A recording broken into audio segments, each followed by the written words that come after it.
Hola, bienvenidos, bienvenidas. Esto es Rodad Insensatos, un podcast de cine y de vida donde hablaremos de lo que significa tener una pasión, perseguirla hasta el final y la maldición de tener una vocación.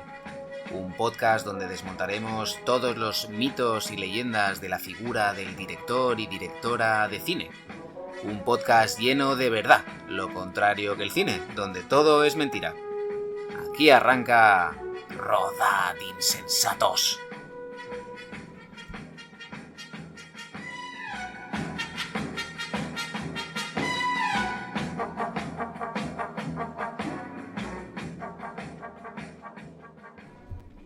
Hoy nos acompaña Belén Funes, directora de La hija de un ladrón, película que se estrenó en el Festival de San Sebastián y que desde ahí tuvo una carrera fulgurante, tanto ella como la directora. Y hoy nos acompaña Belén para hablar de su primera película, de todo el proceso, de lo que significó eso y de cómo llegó hasta ahí. Belén, bienvenida. ¿Qué tal? Es un placer que estés con nosotros aquí compartiendo miserias en Igualmente. Rodad Insensatos. Para arrancar, pregunta que suelo hacer siempre a todos los invitados e invitadas que están con nosotros. La hija de un ladrón, que es del año 2018. ¿Quién es Belén en el año 2018 cuando se gesta esta película? Cuando se gesta esta película, yo era una directora de cortometraje que había hecho 2 cortos que le habían ido bastante bien. Habíamos conseguido ganar en Málaga, habíamos conseguido ganar mejor dirección con el primero. El segundo fue un corto que fue a muchísimos festivales, que funcionó a nivel internacional, que se estrenó en la Seminci de Valladolid. Entonces, pues yo era una persona que había dirigido 2 cortos y que tenía ganas, que tenía una trayectoria en la industria como auxiliar de dirección y como script, y que tenía ganas de dirigir, porque básicamente era una persona que se había cansado de trabajar para otros.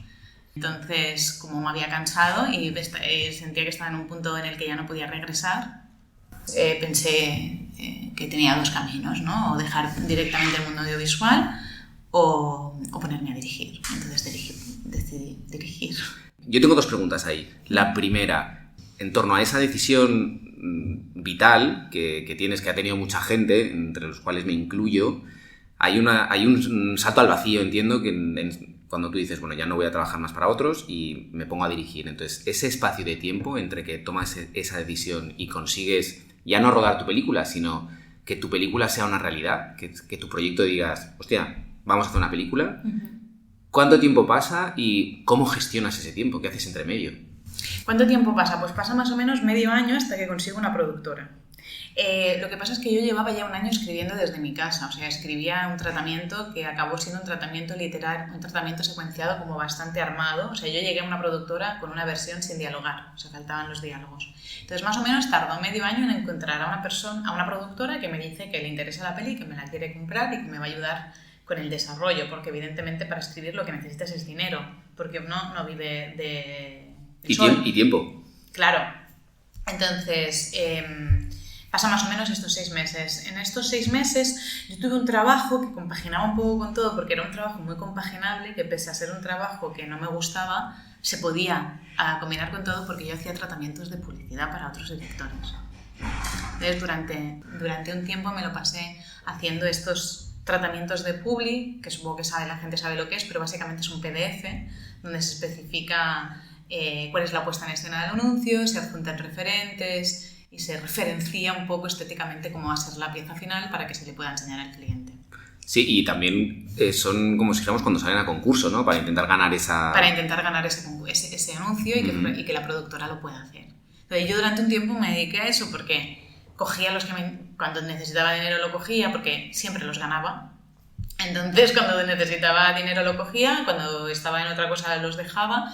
Pero para mí, como era un trabajo que me podía combinar muy fácilmente, durante un tiempo estuve haciéndolo.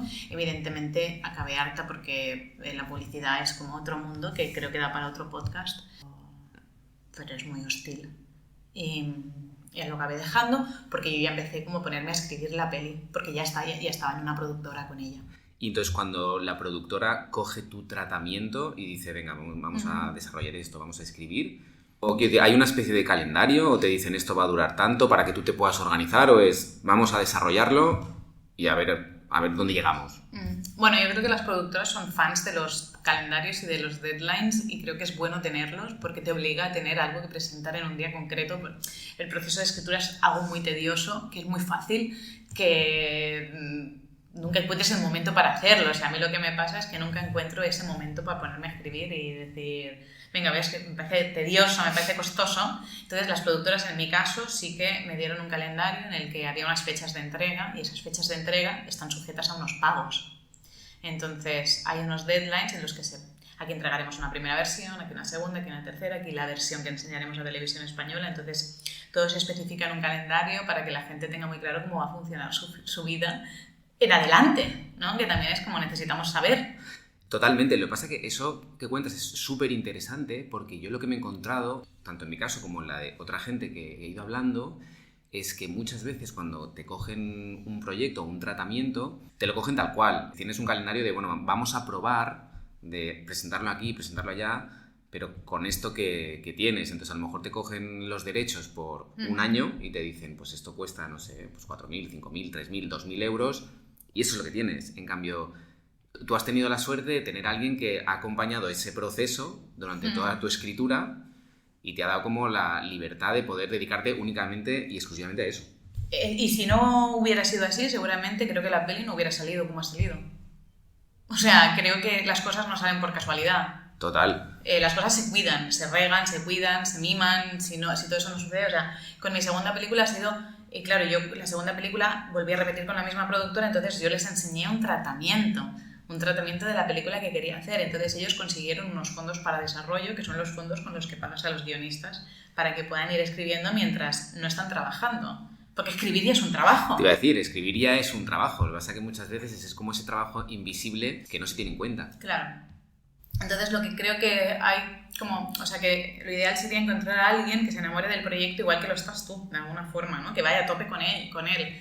Y que busque la forma en la que tú te puedas sentar en una silla. O sea, para mí los productores en las primeras instancias de la producción de una peli buscan la forma en la que tú te puedas quedar en tu puta casa delante de una pantalla de ordenador. Y entonces, no, es así. Quiero decir, porque al final yo creo que un productor o una productora lo que hace es acompañar ese proyecto desde la génesis hasta el final y acompañarlo en todas las fases. Y una de las fases es la que dices tú. Y una de esas fases es siéntate delante de un ordenador o siéntate delante de una pared y piensa. Y eso también es escribir. Aunque no estés produciendo nada, estás escribiendo. Y en mi caso, con mi segunda película, ha sido así. Y la suerte de poder entrar en distintos laboratorios también para poder seguir desarrollando, ¿no? También, que eso también es interesante. Pero en el caso de mi primera peli, ya te digo, yo llegué con un tratamiento secuenciado, que estaba como bastante armado, y a partir de ahí ya me puse a trabajar con los productores. Y de ese tratamiento secuenciado a lo que luego ha sido el guión de la peli y la peli, ¿ha habido mucho cambio? ¿Ha habido, quiero decir, es como otra peli distinta o fue como una evolución más lógica y solo fue puliendo cosas? Yo creo que es una evolución lógica. O sea, realmente, cuando ves las imágenes de tu peli, esa es la peli que has rodado. Entonces, todo lo que esté rodado se tiene, todo lo que no esté rodado no se tiene. Y no se tiene y no se puede inventar, ¿no? Entonces, yo creo que... O sea, yo lo que hice con mi primera peli durante el montaje fue intentar montar con las imágenes que tenía, no con la película que yo había escrito. Porque cuando te intentas agarrar a un guión es que ya fue, o sea, ya no hay guión, ahora ya hay unas imágenes y lo que para mí es inteligente es coger esas imágenes y sacarles el jugo, pero olvidándote un poco de lo que escribiste. Mi película es distinta de la película que escribí, o sea, la secuencia 42 de mi peli es la segunda ahora. O sea, hay un trauma de montaje, ¿no? También de reestructurar la peli, de... Bueno, como yo siempre digo, y que es lo que decía Wells, la película se hace realmente en el montaje. Y yo creo que es así, porque todo lo que tú has dicho es cierto. Luego tú tienes una peli que has escrito, hay otra peli que la has rodado, y luego está la película, que es la que se hace en el montaje, porque ahí ves cosas que funcionan, que no funcionan. Y cosas de las que tú estabas muy seguro que no funcionan nada, y secuencias por las que no hubieras dado un pito. Son mágicas, y actores que no funcionan y te sorprendes, ¿no? Y que se tienen que quedar fuera del montaje. O sea, el montaje es un trauma, como entendiendo la palabra desde como su significado griego, ¿no? Que es un choque, ¿no? Del que uno sale transformado. O sea, para mí es eso, un montaje de una peli, se transforma la película, sale otra cosa. Pero porque las imágenes también tienen su poder, más allá de las palabras que escribiste en un guión hace 3 años antes de empezar a rodar. Claro, y que las palabras son eso, palabras. ¿Sabes? Luego hay y que todo... tú has cambiado también ese tiempo. Efectivamente, luego hay un proceso tuyo personal y emocional durante todo ese tiempo que también tú eres una persona distinta. Totalmente. O sea, no tengo nada que ver con la que estaba en su casa escribiendo un tratamiento para su primera peli. Y no digo que sea mejor, ¿eh? Digo que soy diferente y tengo más miedo que antes. O sea, yo no voy perdiendo el miedo a medida que... O sea, cada película creo que tendré más miedo que la anterior porque soy más consciente de todos los peligros que te acechan. Pero eso también te mantiene alerta, ¿no crees? Te mantiene alerta y se te come un poco también, depende de cómo. Pero en mi primera peli yo era mucho más feliz y más naif que ahora en la segunda, en la que estoy como alerta de todo. Pues mira, ya que sacas esto, una pregunta. ¿Tú crees que ese miedo, ahora que lo mencionas, quizá es por una presión que uno se autoimpone? Porque al final tú es verdad que has tenido la suerte de tener una película que se podría decir que lo ha petado. Entonces, de repente hay como una presión por decir... Lo que nosotros llamamos la cultura esta del triunfo, ¿sabes? Que si de repente no lo haces todo bien a la primera, no lo petas a la primera con 20 y pico años, no vales. Vas tú, lo haces, y entonces, claro, ahora lo segundo tiene que ser mejor. ¿Tú eso lo sientes con ese miedo que tienes o dices, no, mira, yo voy a hacer lo que tengo que hacer y lo que pueda? Yo me encantaría tener esa filosofía, pero no he podido nunca. O sea, yo creo que hay una parte de presión que es autoimpuesta, que eres tú misma contigo misma, y creo que hay una parte de presión externa también, o sea, que no se autoimpone, sino que se impone desde fuera. O sea, creo que existe la presión de fuera, de ver ahora qué pasa. Entonces, con eso estamos lidiando, estamos en terapia todos con eso, ¿no? También con qué hago de la segunda vez. Pero, bueno, a mí hay una cosa que me está ayudando mucho, que es leer biografías de cineastas, que ahora me he aficionado. Y el otro día leía la biografía de Brian De Palma, que es un cineasta que a mí me gusta mucho, y Brian De Palma tiene películas muy malas. Es verdad. Tiene muy buenas y tiene muy malas. Pero es que para hacer muy buenas tienes que hacer muy malas. Sí, entonces, es creo que ahora lo que se nos está exigiendo es que acertemos todo el rato el tiro, ¿no? Uno tiene que hacer una peli para acertar el tiro, que cree consenso, que todo el mundo sienta que es de puta madre, que vaya a festivales, no sé qué. Esto hace 40 años o 30 años a un cineasta no se le exigía, se le exigía la creación, que hiciera pelis, que investigara caminos, ¿no? Y seguramente nos gustan porque han hecho todo ese proceso que nosotros no podemos hacer. Y se le perdonaba. Tú hacías una película mala y la siguiente pues ya saldrá mejor o así dentro de una carrera. Aquí es como la inmediatez, no hay paciencia. Tú tienes como una oportunidad, máximo 2. Si a la segunda ya no la haces bien, pues ya está, ya fue. Ya fue. Y no es simplemente que se le perdonara, sino que se entendía que para que uno pudiera llegar a hacer, no sé qué decirte, doble cuerpo, tenía que haber probado cosas antes, ¿no? O tenía... como el cine entiende también como un laboratorio. Ahora no se entiende como un laboratorio, ahora solo se puede acertar. Y en un laboratorio hay experimentos que van a salir mal. Claro. Todo el mundo lo asume, ¿no? Cine no. O sea, nada puede salir mal, una no se puede equivocar. Si eres mujer, como esto, multiplícalo por 7. Parece que todas las películas que tengas que hacer tengan que ser la puta hostia bendita, porque si no, a ver, ¿por qué te he dado el dinero? ¿No? Sí, justificar que no es fruto de la casualidad, quizá, ¿no? Y que el lugar en el que estás te lo has ganado. Eso es como que... Eso es muy difícil, ¿no? Entonces, para mí, si echas la vista atrás, o a otros cineastas, te puedo hablar de Coppola, te puedo hablar de Kurosawa, te puedo hablar de Ozu, ¿no? O sea, cineastas que admiramos, Aronofsky, ¿no? Cineastas que admiramos profundamente, que tienen películas malas. Sí, a mí Coppola, que es mi director favorito, o sea, tiene una de truños que son casi tantos como sus obras maestras. Claro, pero ahí está, ¿no? Ahí está Apocalypse Now, ¿no? Ahí está El Padrino. Ahí está El Padrino. Ahí está la conversación, quiero decir, y al final es esa especie de equilibrio. Pero siento que para poder llegar ahí tienes que haberte equivocado antes, y eso es como de lo que se nos está privando, porque la cultura del éxito no permite el fallo. Es verdad. A mí lo que más me gusta de todo esto que has dicho es que es una cosa que coinciden todos y todas, y en los que yo me incluyo es lo de cada uno tiene su forma de tener terapia. ¿Sabes? A mí, por ejemplo, David Victori, que estuvo aquí, me contaba que él es muy fan de la terapia, también va mucho a terapia. Yo, por ejemplo, tengo este podcast que me sirve a mí para compartir miserias, como siempre digo. Entonces, cada uno tiene su método, pero es un elemento común que une a muchos cineastas y al final es una realidad, que es una presión que alguien te pone y que seguramente en otros sectores no existe. Bueno, pues porque la carrera de un cirujano es muy distinta, o sea, es como... También, claro, mi terapia son mis amigas, ¿no? Que son todas cineastas, o sea que tengo la suerte de pertenecer a este grupo de mujeres que hacen cine en Cataluña y para mí mi terapia son ellas, que también es como algo que creo que estamos aprendiendo con el tiempo, como a compartir los miedos, ¿no? Esto era algo que hace un tiempo los directores eran como un señor que está en la cúspide, con el que nadie habla, al que nadie mira a los ojos, que se levanta un día de mala hostia y te despide, ¿no? O sea, nosotras lo que estamos intentando es, vamos contra todo eso ya te ha pasado de moda, eso no mola nada, aparte a mí no me gusta trabajar desde ahí, y lo que sí que estamos haciendo es compartir ese miedo, o sea, eso sí que se puede hacer, eso también es una forma de terapia, ¿no? Y os enriquecéis entre vosotras también, entiendo, que cada experiencia cuenta, entonces... Aparte también colaboramos entre nosotras, o sea, yo estoy haciendo castings de mi peli ahora para encontrar a la protagonista y se lo envío a mis amigas cineastas, ¿no? Oye, miraros esto, contarme qué os parece, o pues de vuelta pues te envío el guión, léetelo, dime qué cosas crees que no están bien, o sea que también hay una colaboración aquí, como un entretejido. Y eso es súper sano, porque en lugar de lo que decías antes, de una rivalidad, hay un compañerismo. Es que siempre que le vaya bien a un colega, te va a ir bien, te va bien a ti. Eso sí. Entonces creo que ahora también como han aparecido estas nuevas formas de trabajo, por suerte, en el que ya no se lidera desde la tiranía, sino que se puede liderar desde otros sitios, ¿no? Una peli se puede liderar desde, es que no sé lo que estoy haciendo, pero bueno, vamos a descubrirlo, o desde la duda, o desde eso, de poner en duda las cosas que tú pensabas que eran tótems, ¿no? Que en donde no está mal visto hoy en día ya la inseguridad. No, es que la inseguridad es lo único que nos va a salvar. O sea, nuestra salvación radica en la inseguridad. En la inseguridad. Muy bien, es una buena sentencia esa, Evelyn. Y en compartirlo.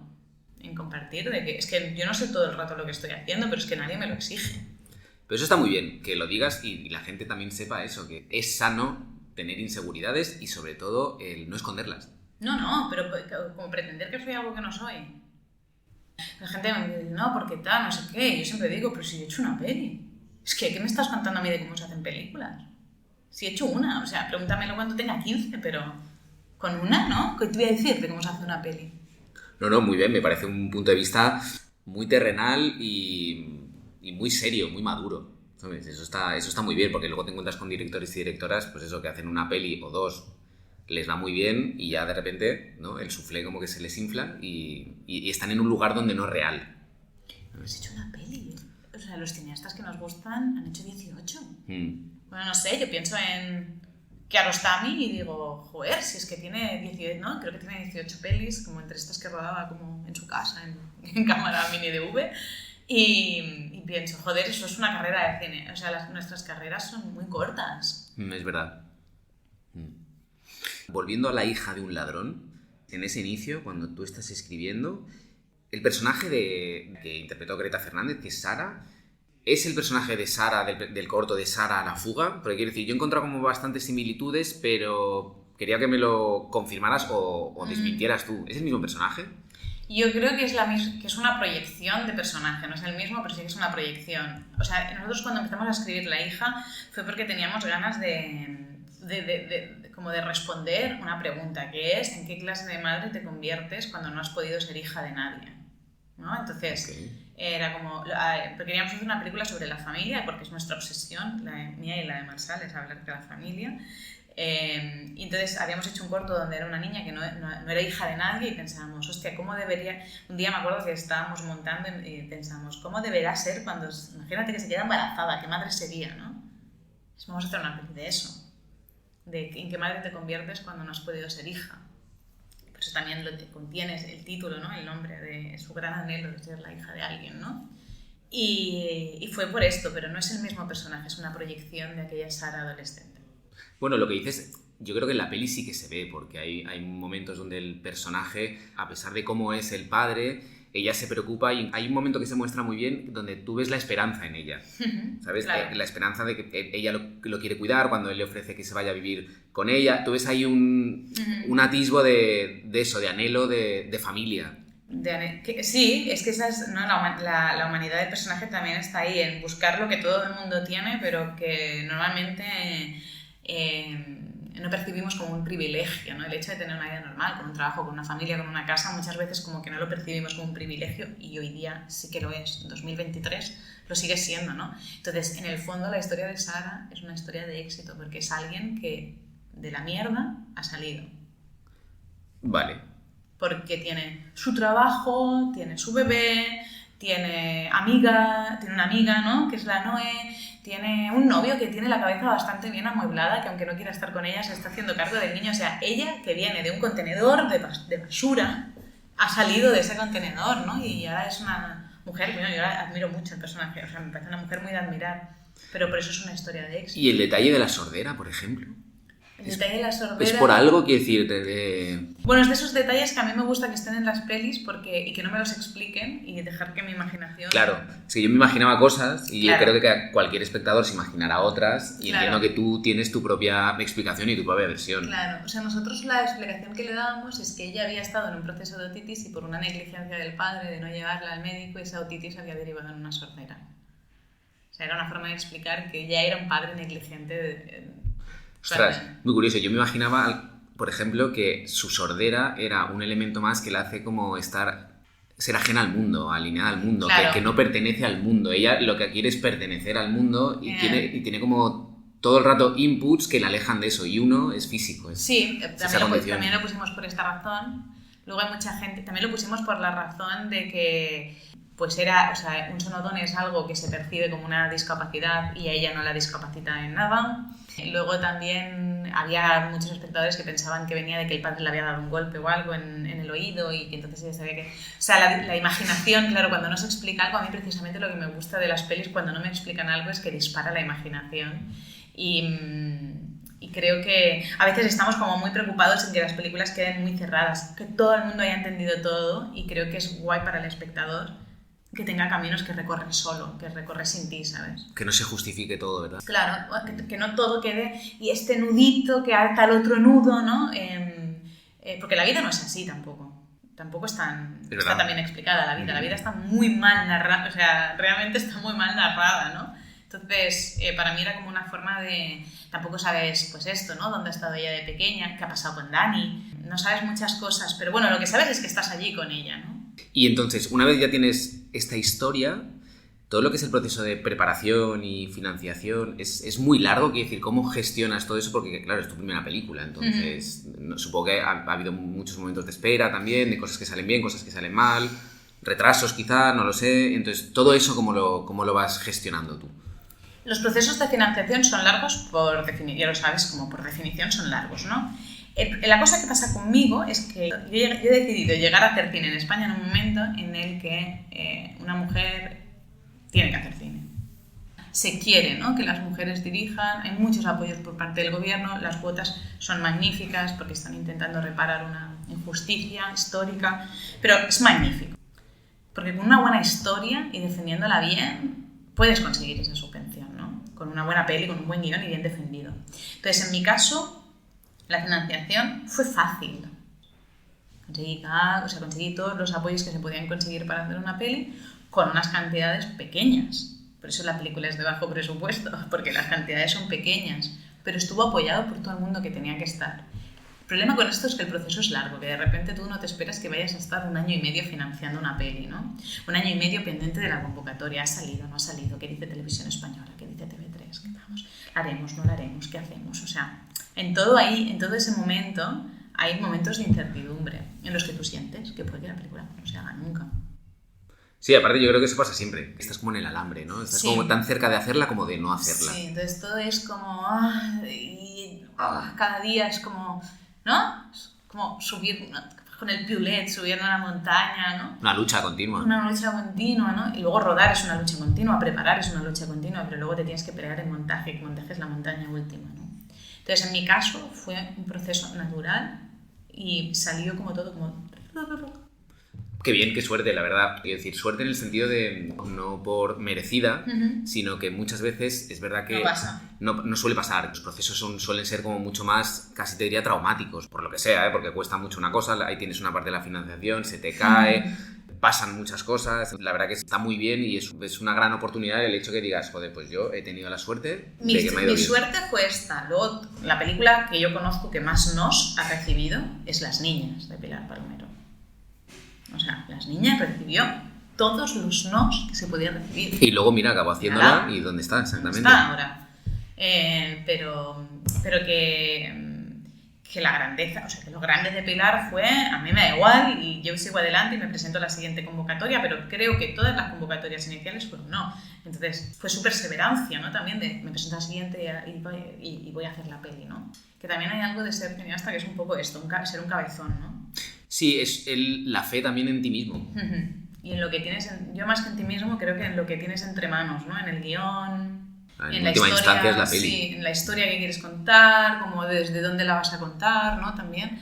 Pero en mi caso la financiación de la primera pues salió todo así de seguidillo, pero también porque yo llegué en un momento en el que se está buscando, ¿no? Se está apretando, o sea, hay muchísimas políticas para que las mujeres dirijan y para que ocupen puestos de importancia, pero no solamente dirigiendo, está muy bien visto que haya una montadora o sea, y está guay que se esté haciendo esto, ¿no? Que esta discriminación positiva de alguna forma esté funcionando. Ahí están, ¿no? Y entonces, una vez tú consigues esto, en cuanto a la peli, o sea, cuando vas a rodar, tiene que ver con el reparto. ¿Quién entró primero? Porque al final creo que eres de las pocas cineastas que ha conseguido rodar con un padre y una hija real, haciendo el papel de un padre y una hija. En ese caso, ¿estaba buscado o entró alguien primero, luego el otro después? Pues ¿esto cómo lo lanzaste tú? Esto lo gestiono, o sea, yo tenía clarísimo porque había rodado un corto con Greta, y mientras estaba rodando el corto dije, yo quiero hacer una peli con esta tía. Entonces le envié a ella, o sea, la primera a la que le envié el guión fue a ella, que no entendía que se lo estaba leyendo para hacerlo, sino creía que se lo estaba leyendo como para darme feedback. La opinión. Sí, o sea, ¿qué te parece, no? Sí, ¿qué te parece la peli? Entonces ella se lo leyó y entonces le dije, se lo voy a proponer a tu padre porque creo que si lo haces tú es muy lógico encontrarle un padre a Sara. Digo, entonces yo llamé a Eduard y a Eduard le dije, te voy a enviar un guión, no quiero que la hagas porque la hace Greta, o sea, me gustaría que le hicieras si realmente confiaras en el proyecto. Entonces él me dijo que se lo leyó, me dijo que sí, que iba a hacer la peli, que adelante. Entonces fue como muy fácil, es que cuando la hija es Greta Fernández es muy fácil imaginarse a Eduard Fernández de padre, es que tampoco es que yo sea una lumbrera. No, pero bueno, ya lo dice en la peli y el diálogo, tengo su cara, ¿no? Aparte físicamente son muy parecidos, luego internacionalmente a la gente le chocaba mucho, ¿no? Porque eran como, es que qué bien encontrados estos dos actores, es que son padre e hija. Y toda la sala, ¿no? O sea, como, claro, es que son padre e hija. Es que parece una jugada estratégicamente muy bien pensada, pero en cambio tú ya lo tenías pensado no porque fueran padre e hija, sino como actores independientes y separados. Claro, no escribí la película para ellos. La escribí más para Greta que para Eduard, sin duda, pero no la escribí pensando en ellos, ¿sabes? O sea, es como algo que llegó de una forma, no, un padre para Greta Fernández, a ver, ideas. Totalmente. Y aquí una pregunta un poco peliaguda, pero ¿tú crees que el hecho de tener un padre y una hija actores en el set, eso te benefició? ¿Te lo pusieron más fácil? ¿O crees que si ellos no hubieran sido padre e hija, Eduard Fernández como figura, entidad propia, y Greta Fernández como actriz, entidad propia, hubiera sido como más difícil en el sentido de tú eres una directora novel, tu primera peli? Sobre todo Eduard Fernández, que es, aparte de un actor, es como una gran personalidad. Sí. ¿Sabes? Entonces, ¿tú crees que eso ayudó a que las cosas fueran más suaves? Yo creo que eso ayudó a la película en términos artísticos, creo que le ayudó mucho. Luego, ellos dos tienen una relación completamente distinta a la de la película, por suerte, y son muy profesionales. Y ellos dos trabajando eran una actriz con un actor que trabajaban y hacían de padre e hija. La cosa es que cuando tú les hacías un plano, aquello traspasaba la pantalla y se convertía en realidad, porque se parecen mucho, son padre e hija, sí, total. Pero el trabajo con ellos fue como cualquier trabajo con unos actores en un set. Cualquier, es que a mí me parece como algo muy, muy difícil de separar, porque al final es lo que tú decías, lo de las emociones, quiero decir, al final es mi hija la que tengo aquí al lado. Entonces no, pero nada de esto, o sea, nosotros nos hubiera encantado que hubiera esta épica. De hecho, con Eduard nos reíamos en la promoción porque no tenemos ninguna anécdota de, es que aquel momento que no sé qué y... O sea, lo único que pasó un día es que se tenían que forcejear el uno con el otro y Greta le dio un puñetazo y le rompió como un tendón a Eduard, sí, en el brazo.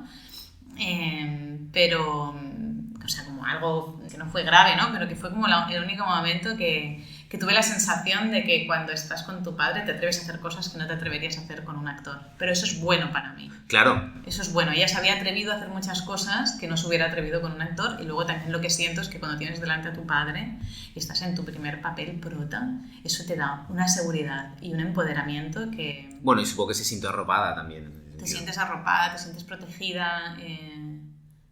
Tienes delante a una persona con criterio, ¿no? También Eduard es una persona con mucho criterio, ¿no? Entonces también es como importante, ¿no? Que él valide lo que estás haciendo, que él te diga que lo que estás haciendo está bien. Luego, sin duda, para la película y para el recorrido de la peli fue buenísimo que estuviera Eduard. Porque la película llegó a unos lugares a los que quizás no hubiera llegado, ¿no? Una peli pues con un actor más desconocido quizás no hubiera llegado ahí, ¿no? Es verdad.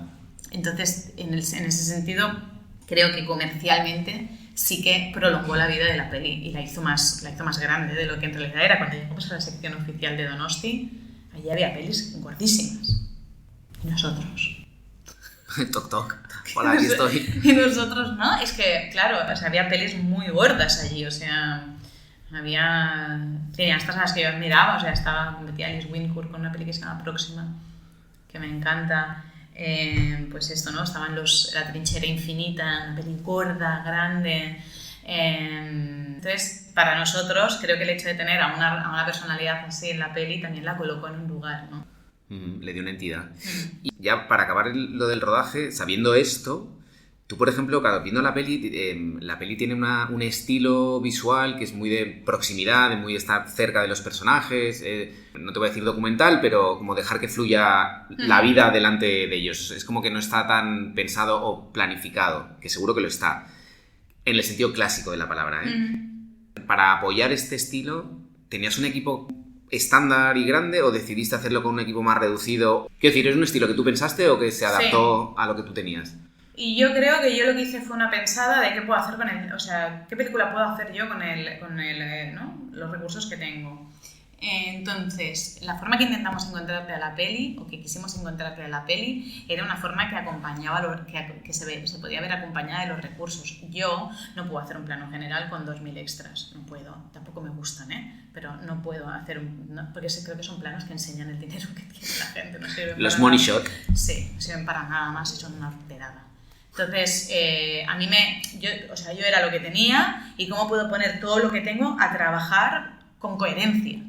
Entonces, por eso decidimos también, por un lado, porque el acercamiento que yo sentía que había que hacer a la peli era esa especie de documental que no tiene nada de documental, porque todo está construido para llegar ahí. O sea, no tiene nada de casual, nada de documental. O sea, todo está hecho para llegar hasta allí. A mí me recordó mucho, es verdad, Cassavetes. Me recordó mucho a Cassavetes porque Cassavetes tenía ese estilo que parecía que era todo real y todo documental y que va, todo lo contrario. Estaba todo eso muy bien pensado y muy bien construido para llegar a ese momento. Claro. Y eso por un lado. El otro, luego escogimos un equipo que se pudiera comprometer con esa forma de rodar, porque había niños, además, era una peli donde había niños, era una peli donde había actores naturales que nunca habían actuado, entonces era como, bueno, no puedo tener un foquista que ponga marcas en el suelo, entonces tengamos todo el mundo claro cuál es la peli que estamos rodando, que si hay un plano que está rascado de foco, me da igual, porque yo lo que quiero es una buena actuación, porque yo puedo montar un plano fuera de foco, pero no puedo montar un plano mal actuado. Todo el mundo tuviera como muy claro cuáles eran como los dogmas, si quieres, o las reglas que vamos a seguir, y entonces escoger un equipo en función de eso. O sea, ahora que estoy con el tema del equipo de la segunda y que estamos eligiendo el equipo, nos hemos dado cuenta de que hay decisiones que se toman cuando eliges a la gente que van a marcar el resultado final. No es cualquier cosa escoger a un sonidista, no es cualquier cosa escoger a un director de foto, no es cualquier cosa. No, porque al final es gente que va a estar contigo durante mucho tiempo y tiene que compartir esa visión que tú tienes, claro, y esa forma de trabajar que tú quieres. Y que tiene que sentirse cómodo en la forma de trabajar que tú le estás proponiendo. Porque si no te sientes cómodo, es mejor no hacerla la peli. No, si tú me dices, es que yo no me siento cómoda sin maquillar, porque soy maquilladora y no quiero hacer un diseño de personajes y yo quiero retocar a cada plano. Lo siento, no vamos a hacer mi peli, no la harás tú. Pero no por nada, no porque no sepas hacer bien tu curro. Es porque no quiero, porque creo que me alejas del resultado. Sí, no es el perfil.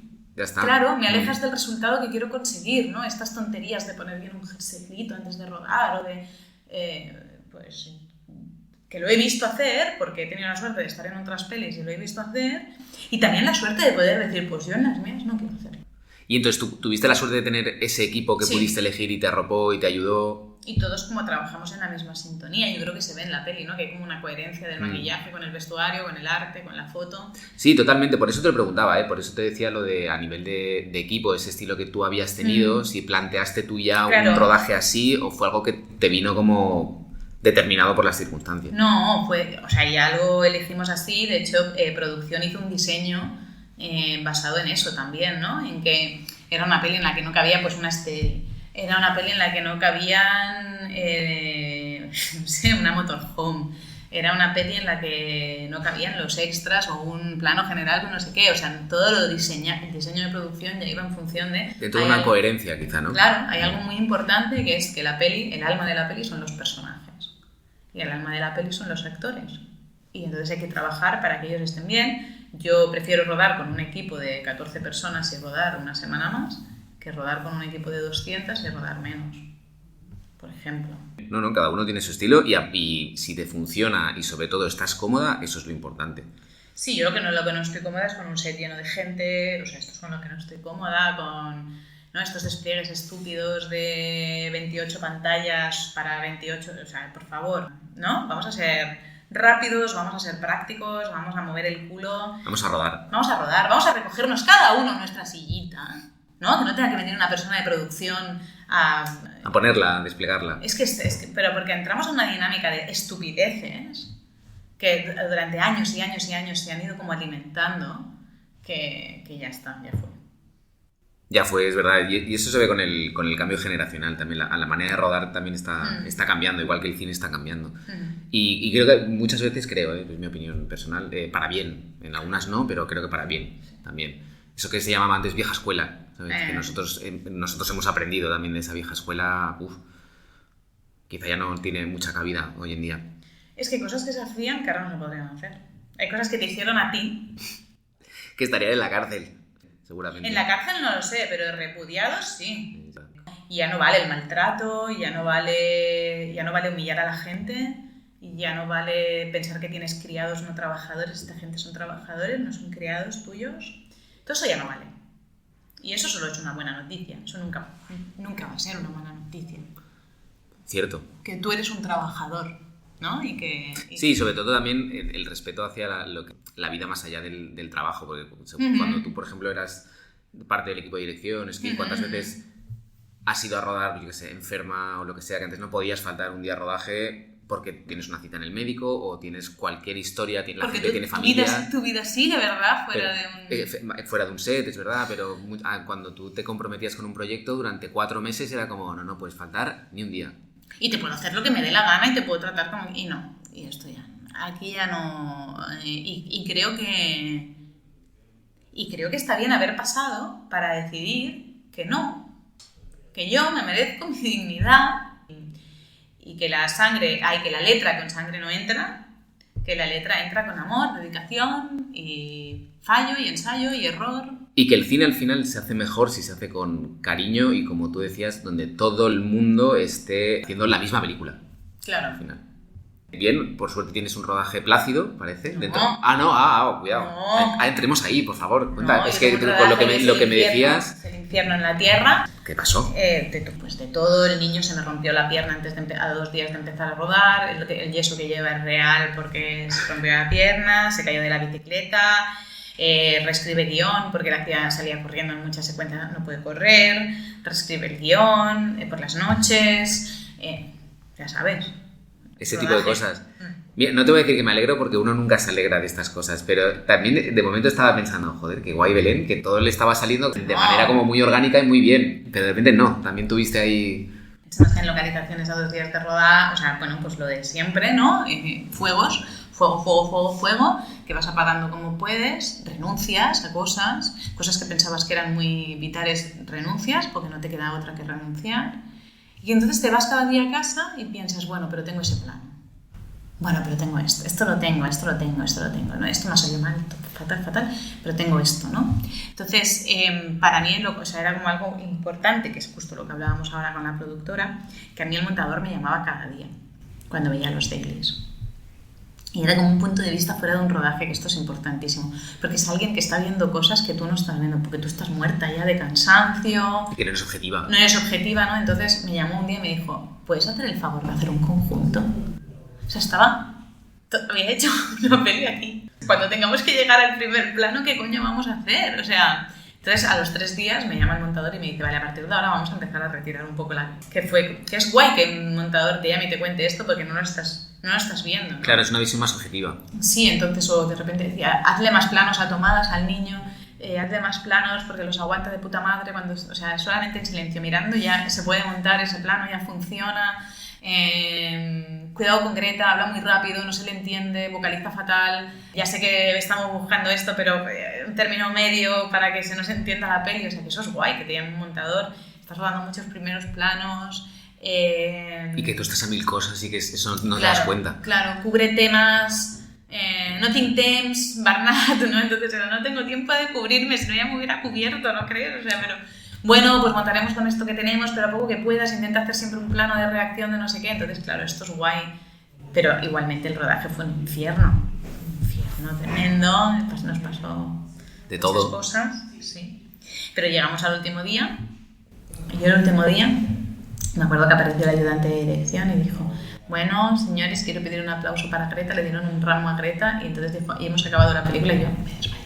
Sí, literal. O sea, literal. No llegó a ser del todo, pero tuve un feint de... No Hostia. me puedo llegar, no me puedo creer que hayamos llegado hasta aquí. Eso es una gran anécdota. Quiero decir, creo que nunca había escuchado que una directora o un De director que me tuve que agarrar. O sea, de que se me tuve que desmaya a la que agarrar. dice, hemos terminado la película. Es como, ya está, ya lo tengo. Me puedo, ¿no? Me Sí. puedo desmayar tranquila. Hala. Sí, luego acabamos el rodaje, me fui a dormir esa noche, me acuerdo. El día siguiente me desperté. Me encontraba como mal, tenía como me dolían los oídos. Tenía una infección de oídos. O sea, los 2 oídos supurándome por aquí verde. El estómago reventado. O sea, todo mi Toda la cuerpo tensión. estaba petando. Eso para que la gente diga luego lo del glamour del cine, ¿eh? El amor del cine, una mierda. El glamour del cine, una mierda. Hostia, no tenía ni idea de Y mi cuerpo de que hizo había un pasado eso. reventón bastante tremendo. Bastante tremendo. Wow. Bueno, por suerte lo superaste. Entonces, te metes en el montaje, la pospo. Sí. ¿Qué tal es ese proceso? Ahí te lo voy a construir. Tú también, yo parece que estoy obsesionado. Como directora novel, estás montando tu primera peli, aparte con Bernat Aragonés, que es una de las grandes figuras del montaje aquí en Cataluña. Dentro del proyecto, ¿tú puedes jugar y hacer un poco tu peli o te marcan unas directrices desde arriba y te van diciendo esto tiene que ser así, tiene que ser asá, o enseñas luego un montaje? ¿Cuántos montajes hiciste? Vamos. A mí nadie me ha dicho nunca lo que tengo que hacer con la película. Punto, ya está. No hace falta que dices nada más.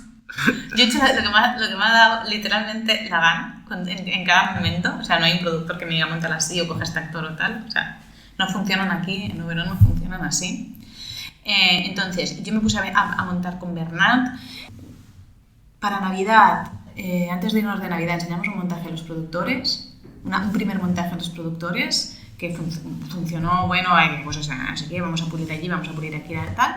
Dejamos una semana el montaje reposar y nos pusimos de nuevo. Hicimos la semana esta obligatoria de Navidad y nos pusimos de nuevo. Creo que llegamos a sacar como 9 versiones, más o menos. Montamos durante muchas semanas, no te sé especificar si fueron 14 o 16 horas que fueron. Wow. Gracias también a la compañía de Bernat Aragonés y de Antaviana Films, que les debo la vida. Y nadie, o sea, los productores no entraban en ese proceso, no entraban en la sala de montaje. Entonces, en contraposición al rodaje, que fue un infierno, tu periodo de montaje fue más A mí montar me plácido. gusta, sí. A mí rodar no me gusta, pero montar me gusta. Yo estoy contigo también, yo soy más de montaje. Montar es como, bueno, ya Es estamos una en maravilla. casa. Ya estamos en casa. Ahora ya tenemos esto, ahora ya vamos a hacer lo que podamos con esto. Pero sí, mi proceso de montaje fue largo, pero para verdad que creo que las pelis se tienen que montar en muchas semanas, porque lo que la película necesita distancia, necesita que tú puedas pararte una semana y salir y mirarla, que invites a la gente, que la gente pueda, ¿no? Haya feedback. Pero los productores míos no están en montaje. No, qué bien, lo que pasa que no tanto como estar, pero que hay muchas veces que tú tienes una peli y, bueno, esa mítica frase de tú estás haciendo una peli y tus productores están haciendo otra. Porque, no sé, porque por compromisos, por... No me ha pasado. Afortunada. Muy Por bien. suerte no me ha pasado. O sea que La hija de un ladrón es tu película, es la película que tú tenías. Es la película que yo tenía en mi cabeza. Yo he elegido todo, he elegido desde las letras de los títulos de crédito, he elegido todo, he puesto el último foley. Muy bien, enhorabuena, la verdad. Y entonces ya, último bloque, tú acabas tu película, que aún está esa parte de realidad de, bueno, pues he hecho una peli y entonces... Y también de mentira, de ahora que... ¿Y ahora qué? Y entonces, de repente, la hora que tú la presentas, o dices, hostia, la vamos a presentar en San Sebastián, entiendo que es una forma de que te cambia la vida, porque llegas en San Sebastián y luego viene toda esa vorágine de premios, de Gaudí, de Goya. ¿Cómo gestionas tú eso de decir, hostia, yo soy una tía que quería hacer mi peli, que me ha ido bien, he tenido suerte, y de repente te ves en ese mundo que no conoces tanto y cómo lidias con eso? Bueno, yo creo que es difícil lidiar con eso porque se te da un poco la vuelta, la cabeza se te da la vuelta como una persiana un poco. Y yo creo que eso se lidia con los amigos. Porque hay momentos que tienes mucho miedo, estás como con mucha exposición. Entonces, en mi caso fue como el apoyo de mis amigos, el apoyo de los productores de aquí y Marsal, ¿no? Que yo creo que hicieron ahí como una pared, ¿no? Y me acuerdo el primer día que iba a presentar la peli, que el primer pase de prensa en Donosti a las 8 de la mañana, fue un miércoles a las 8 de la mañana. Hostia, qué buena hora, ¿no? Los pases de prensa, los de las primeras pelis, siempre es a esa hora, en el María Eugenia. Y entonces yo estaba haciendo entrevistas y tal y no sé qué, y Marsal estaba en el bar del hotel, y nada, estaba en Twitter, ¿no? La película había empezado, esto te lo explico a modo de anécdota, ¿eh? La película había empezado, imagínate, a las 8 y cuarto hay un tuit en el que pone vaya decepción, tanto La hija de un ladrón y vaya decepción. Y Marsal en ese momento piensa, buah, tío, hemos llegado hasta aquí y ahora va a ser esto. Era de una persona que no había entrado a ver la película seguramente porque hacía 15 minutos que claro, estaba corriendo la peli en el María Eugenia, ¿no? María Eugenia, creo que se llama así, sí, bueno, en el teatro. Hacía 15 minutos, ¿no? Pero para que te fijes el nivel de exposición que tenemos, de que un tuit de una persona que hace 15 minutos que está viendo la peli, ya nos pone en un estado de mierda. Te hunde. Claro. Y luego, ya por suerte, ya no, que ya empezaron a salir tweets y tal, y salía la gente y no sé qué, y no sé cuántos. Entonces, a nosotros lo que nos pasó en Donosti es que la prensa, según la prensa ganábamos. O sea, en la parrilla de la prensa éramos la película más puntuada, pero era muy difícil que una película dirigida por una directora novel ganara en Donosti, es que es casi irresponsable, se me pone... ¿Tú crees, Bueno, yo creo que hay que saber elegir muy bien creo que los premios hay que saber elegir muy bien, darlos. Yo no estaba en nuevos directores, estaba en las secciones, o sea, darle un premio a una primera peli, o sea, tiene que estar todo el equipo, todo el jurado tiene que estar como muy de acuerdo en unánime. eso. Claro, unánimemente. Entonces, en lo que había unanimidad era un trabajo de Greta, ¿no? Que ahí sí que... El trabajo de darle una concha a Greta para mí fue la ambición del jurado de ponerme en el palmarés también. Era un premio para Greta, pero también era un poco un premio para mí. Entonces era como querer poner la película en el palmarés, ¿no? Aunque no ganáramos, pero ponerla en el palmarés. Sí, darle que un merecido reconocimiento de alguna manera. Y se lo agradezco mucho, porque para mí fue muy importante eso. Entonces con eso yo se lo agradezco muchísimo, porque podrían haber decidido que no. Entonces, para mí lo interesante de Donosti es como que descubrí un poco el backstage del cine, ¿no? Es... La realidad. Sí. Claro. La realidad es que al final, después de todo, hay 1.800 butacas en el K1 vendidas y hay gente que va a ver tu peli. Y tienes que tener algo que contar. O sea, ahí sí que cuando le vas a quitar a la gente 2 horas, algo que contar. O sea, a mí estas películas de, ay, sí, me ha gustado, se me ha pasado volando, pienso, no se te puede pasar volando una peli. Una peli son 2 horas de la vida de alguien, no se te puede pasar volando esto, tiene que merecer estas 2, ¿sabes? Estoy aquí 2 horas y qué bien 2 horas aquí viendo esto, ¿sabes? O 1 hora y media o 70 minutos, ¿no? Que el otro día fui a ver, tenéis que venir a verla, de Jonás Trueba, que dura 62 minutos, creo. Sí, está bien. Y pensé, wow, qué bien, me podría pasar allí 4 horas más viéndolos, ¿eh? Pero sí, que como que allí había gente que había pagado para ver tu peli y tú tienes que contar algo al final. como que tienes que responder. Sí, algo tienes que decir, ¿no? Algo tienes que contar. No puedes no puedes tener a la gente allí perdiendo. Totalmente. Podrían estar tomando pinchos y chagolí en una taberna y están contigo allí, pues... Esto lo digo también porque yo siento que hay una responsabilidad para hacer peli. Estar a la altura, ¿no? Sí. ¿Tú cómo sientes, por ejemplo, el hecho de... Eso, tú has tenido la suerte de tener una película que de repente empieza a funcionar, empieza a generar como mucho ruido, pero a la vez hay esa realidad de, hostia, ¿y ahora qué? Porque de repente la gente se piensa, hostia, qué guay, Belén Funes está petándolo con su peli, pero luego hay una parte de ese backstage y dices, bueno, ya, pero es que ahora qué hago con mi vida, ¿cómo empiezo otra? ¿Qué hago? Porque de repente, ¿no? ¿Cómo vivías tú eso, esa dualidad, esa...? Pues yo si te soy sincera, yo me metí como en la vorágine de los premios y de los viajes y a mí la vida me pegó una patada en el culo, que es la misma que te pegó a ti, que nos confinaron a todos. O sea, yo estaba en Ámsterdam, en Manchester, presentando la peli y me acuerdo que vino el director del festival y me dice, hemos hecho sold out 2 días, vamos a hacer 2 pases más y quédate un poco más. Y luego vino por la tarde y me dijo, te vas esta misma tarde. Te coges un avión que cierre la frontera. Porque van a cerrar las fronteras. Entonces, fue la patada en el culo que recibimos todos, que fue... Entonces, pasé de 100 a 0. A 0. Estamos encerrados en casa. Los premios platino que te llevaban a la Riviera Maya, los hice en mi sofá de mi comedor. Me paré así en seco. Claro, lo mío fue una vuelta a la realidad muy extraña, que fue la que viví. En el fondo todo el mundo volvió a la realidad un poco, ¿no? Cuando nos metieron en casa fue... Sí, pero casi que tú volviste de una hostia. Yo volví como si me hubieran tirado un camión en mitad de un área de servicio, ¿sabes? Y me hubieran dicho, baja y... Y hasta aquí. Claro. Esto es hacer cine, has hecho tu peli, sí, para casa. ¿Y dónde voy ahora? Y entonces en ese dónde voy ahora, se me ocurrió empezar a escribir una segunda peli. O sea que la mejor forma de seguir huyendo, de no preguntarme las cosas, era hacer otra película. No hay mejor forma tampoco. No, y para mí, como que después de los premios y todo eso, a mí lo que me importa es la peli que vas a hacer después, no la que ya has hecho, porque la que ya has hecho... Ya está. ¿No? No voy a estar ahí recreándome, ¿no? Mira, un bucle. ahora que dices esto, ¿has vuelto a ver La hija de un ladrón alguna vez? No la he visto nunca. No la he visto nunca. Ni en los pases, ni en las presentaciones, nunca te has quedado, ¿eh? Ni en Donosti me quedé. No, no la he visto nunca. Me da muchísimo miedo. Qué curioso. Me da mucho miedo.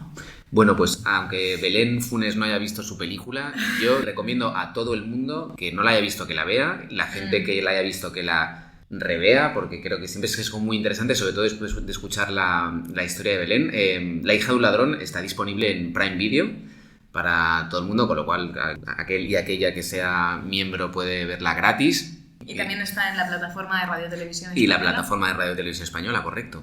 Poco más, la verdad que ha sido un verdadero placer que nos hayas contado todo esto. Tienes historias muy, muy divertidas y está muy bien que la gente también conozca como esa puerta de atrás, tío, que acompaña siempre en la sombra a una película de éxito. Claro.